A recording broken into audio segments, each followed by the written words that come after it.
Assalamualaikum warahmatullahi wabarakatuh. Pada video sebelumnya, Pak Guru sudah menjelaskan tentang konsep sederhana yang berkaitan dengan gerak melingkar beraturan. Nah, pada video kali ini kita akan mencoba untuk mengerjakan contoh soal ya yang terkait dengan gerak melingkar beraturan.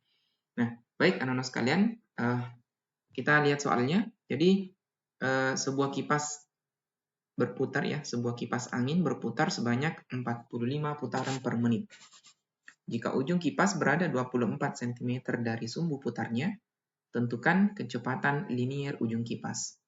Nah, jadi anak-anak sekalian, kita sudah memahami bahwa untuk menentukan atau mencari, menghitung berapa kecepatan linier sebuah benda yang bergerak melingkar dengan secara beraturan, maka rumusnya itu adalah V sama dengan omega dikali dengan R-nya.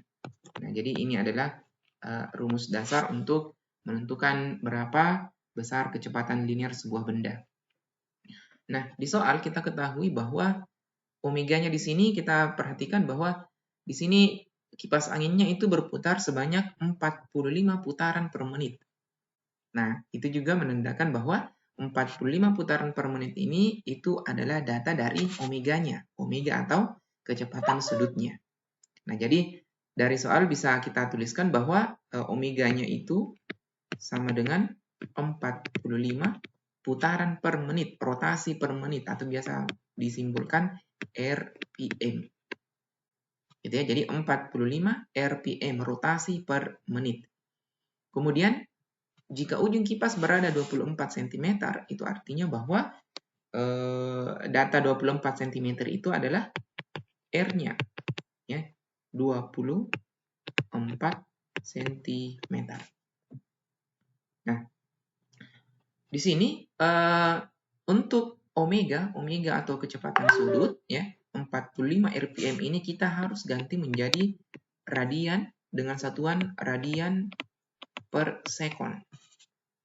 Nah, seperti itu ya, anak sekalian. Jadi, kita harus ganti dari 45 rpm ini berapa radian per detik.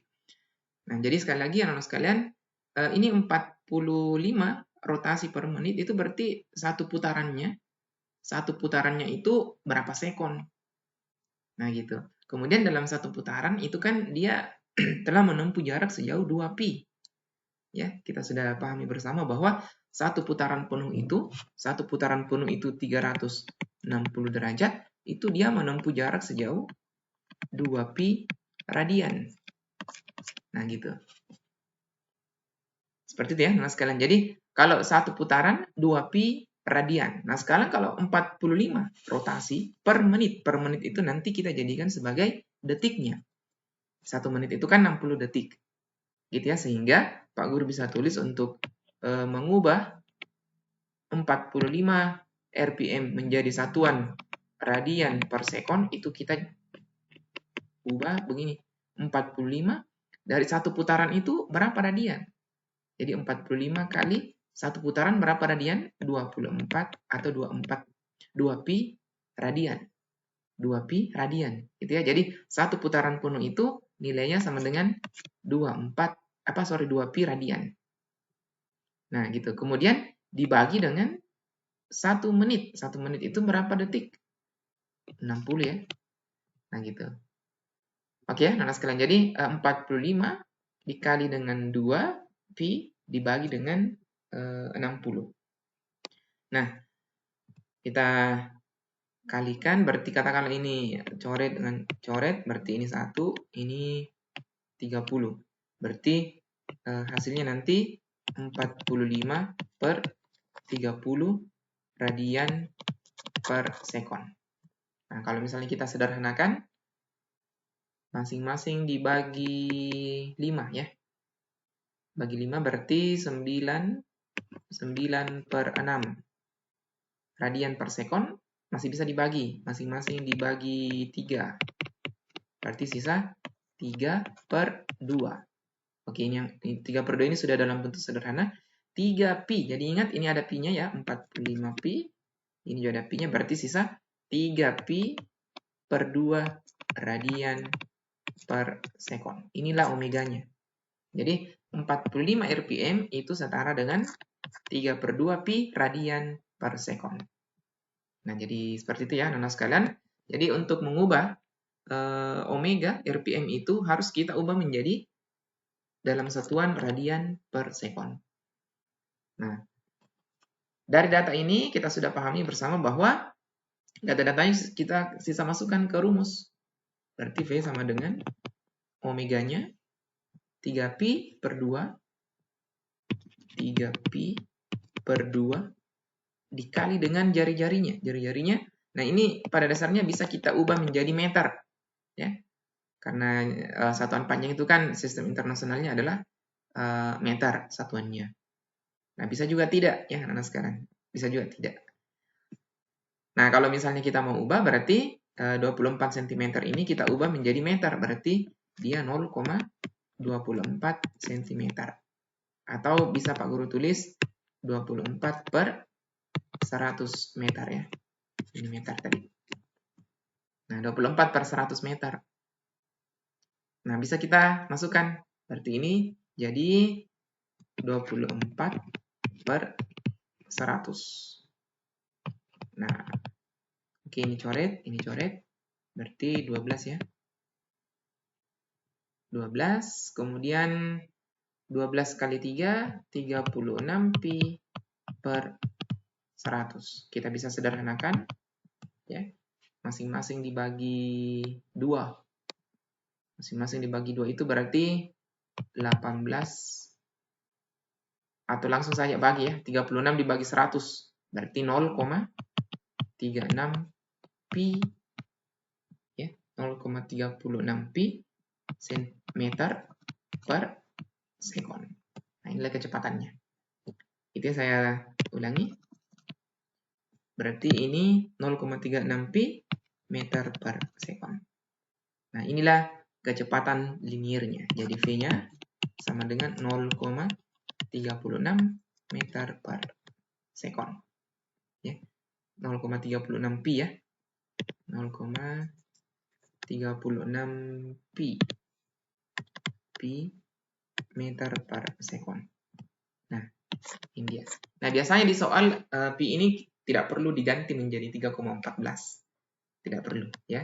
Jadi 0,36 pi meter per sekon. Itu saja yang kita tuliskan. Seperti itu ya.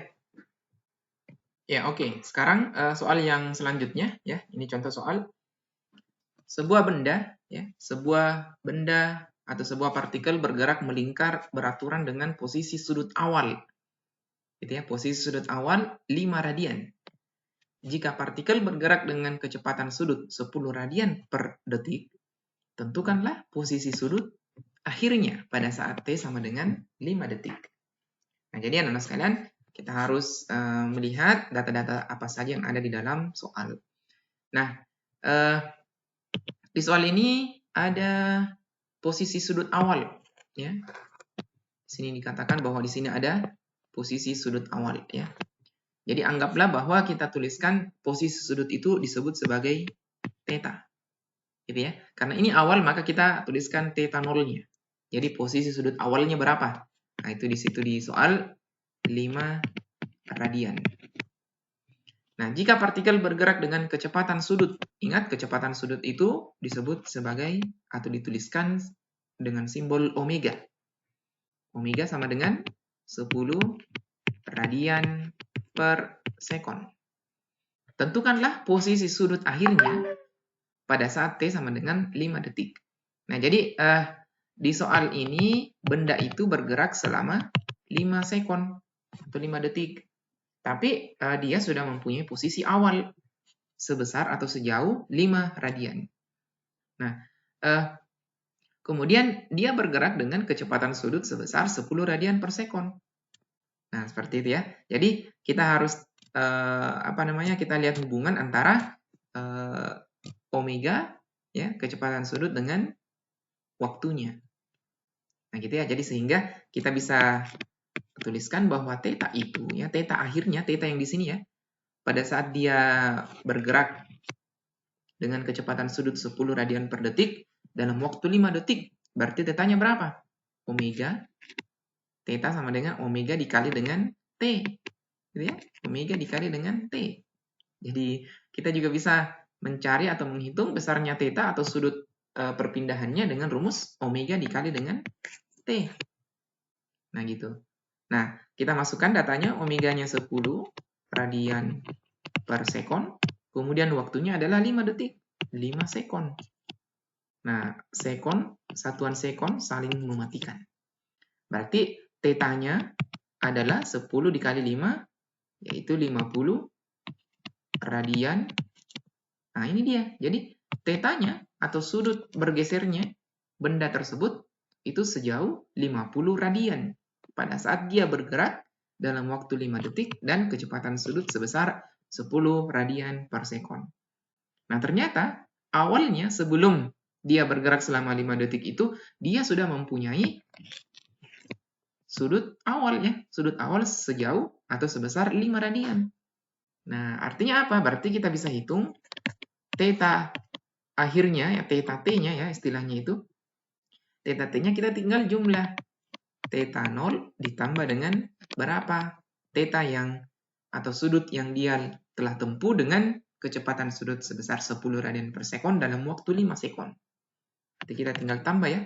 5 tambah 50 yaitu 55 radian per tidak ada per sekonnya ya. 55 radian. Oke, anak sekalian, mudah-mudahan bisa dipahami untuk contoh soal ini. Ya. Nah, untuk contoh soal selanjutnya, soal yang ketiga. Jadi sebuah benda bergerak melingkar dan selama 60 sekon benda itu berputar, gitu ya. Jadi benda itu berputar sebanyak 5 kali. Nah, hitunglah periode dan frekuensi benda tersebut.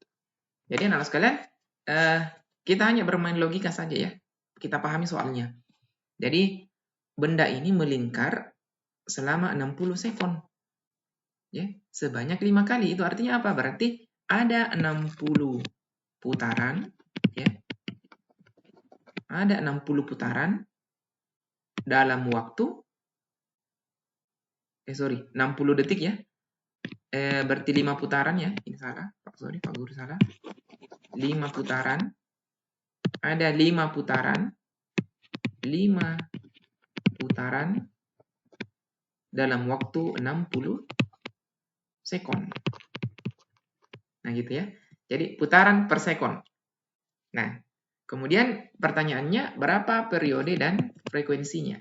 Jadi berapa periode dan berapa frekuensinya? Nah, jadi clue-nya di sini ya, ada 5 putaran dalam waktu 60 sekon. Jadi saya bisa tulis 5 putaran terjadi dalam waktu 60 sekon atau 60 detik. Oke. Nah, kita kembali untuk mengetahui berapa besar periode dan frekuensi, kita kembali pada pengertian dari periode dan frekuensi. Jadi periode itu adalah waktunya, berapa waktu yang dia butuhkan untuk melakukan satu putaran penuh. Satu putaran penuh. Gitu ya. Jadi periode itu adalah berapa waktunya untuk melakukan satu putaran penuh. Nah, gitu. Sedangkan frekuensi, jadi jumlah getaran, bukan getaran, jumlah putaran yang terjadi selama 1 detik. Nah, gitu ya. Jadi bedakan ya, bedakan perbedaannya, harus dipahami perbedaannya antara periode dan frekuensi. Kalau periode, berapa waktunya ya? Waktu yang dibutuhkan untuk melakukan satu putaran penuh. Sedangkan frekuensi, berapa jumlah putaran yang terjadi selama 1 detik. Nah, jadi dari penjelasan ini ya, dari pengertian ini kita bisa mengetahui bahwa periode dan frekuensi itu saling berkebalikan ya, saling berkebalikan sekalian. Nah, kita lihat. Nah, kalau clue-nya di sini ya. Clue-nya ini. 5 putaran terjadi dalam waktu 60 sekon. Berarti Kalau saya bisa tuliskan, satu putaran itu berapa detik? Satu putaran itu adalah 60 bagi 5. Ya. 60 bagi 5 sekon. 60 bagi 5 itu 12 ya. Ya, 12 sekon. Nah, 12 sekon ini apanya? Berarti dia terjadi dalam satu putaran, waktunya adalah 12 sekon. Nah, gitu. Berarti 12 sekon ini adalah periodenya. Gitu ya, Mas sekalian. Periode. Ya. Jadi, kembali lagi ke definisi periode. Waktu yang dibutuhkan untuk melakukan satu putaran penuh. Nah, kita sudah menentukan atau sudah menghitung, ternyata satu putaran ini dia membutuhkan waktu sebesar 12 sekon. Maka 12 sekon ini adalah periodenya. Ya, jadi anak-anak sekalian kita sudah menghitung berapa besar periodenya ya. Jadi kita sudah dapatkan bahwa periodenya ini adalah 12 sekon. Nah, untuk menghitung berapa besar frekuensinya, ya kita tinggal balik saja ini ya. Balik saja periodenya. Ya, caranya membalik ya tinggal lihat 12, ini kan 12 per 1 ya. Berarti frekuensinya itu 1/12. Nah, jadi frekuensi itu 1/12 satuan dari frekuensi adalah hertz. Nah, gitu. Gitu ya, anak sekalian. Nah, kalau misalnya kita mau lihat dari definisinya, frekuensi ya, ingat frekuensi di sini adalah berapa jumlah putaran yang terjadi selama 1 detik. Nah, jadi kalau misalnya kita berdasarkan pada pengertiannya, ya kita tinggal tuliskan seperti ini ya. 60 sekon ya, sama dengan 5 putaran. Pak Guru balik. Tadi kan 5 putaran, 60 sekon. Nah, sekarang untuk mencari frekuensinya, saya balik 60 sekon, itu terjadi 5 putaran. Nah, gitu. Berarti 1 sekon, ya, 1 sekon itu 5/60 putaran. Nah, gitu ya. Berarti sama saja kan? 1/12 putaran. Jadi, setiap 1 detik. Jadi terjadi 1/12 putaran setiap 1 sekon atau 1 detik. Nah, 1/12 putaran per sekon itu juga dituliskan dengan 1/12 Hz. Nah, kan sama nih. Jadi tinggal dibalik saja ya. Jadi kalau misalnya di soal ya, ada contoh soal misalnya ada frekuensi F, saya simbolkan F ya, sebesar 2/3 Hz. Berarti periodenya tinggal balik 3/2 detik. Gitu ya. Kalau frekuensinya 1/5 Hz, maka periodenya 5/1 detik atau 5. Ya, seperti itu ya anak-anak sekalian. Jadi kalau di soal ya tinggal kita balik-balik saja untuk frekuensi dan periodenya. Ya, seperti itu. Jadi kalau misalnya frekuensinya 6 Hz ya, berarti periodenya 1/6 detik ya, dan seterusnya. Ya, oke anak-anak sekalian, cukup untuk pada video pembelajaran kali ini, cukup 3 contoh soal saja. Mudah-mudahan bisa dipahami dari ketiga contoh soal yang sudah dipaparkan. Nah, nanti kita akan belajar latihan-latihan soal untuk gerak melingkar beraturan ini. Ya, terima kasih.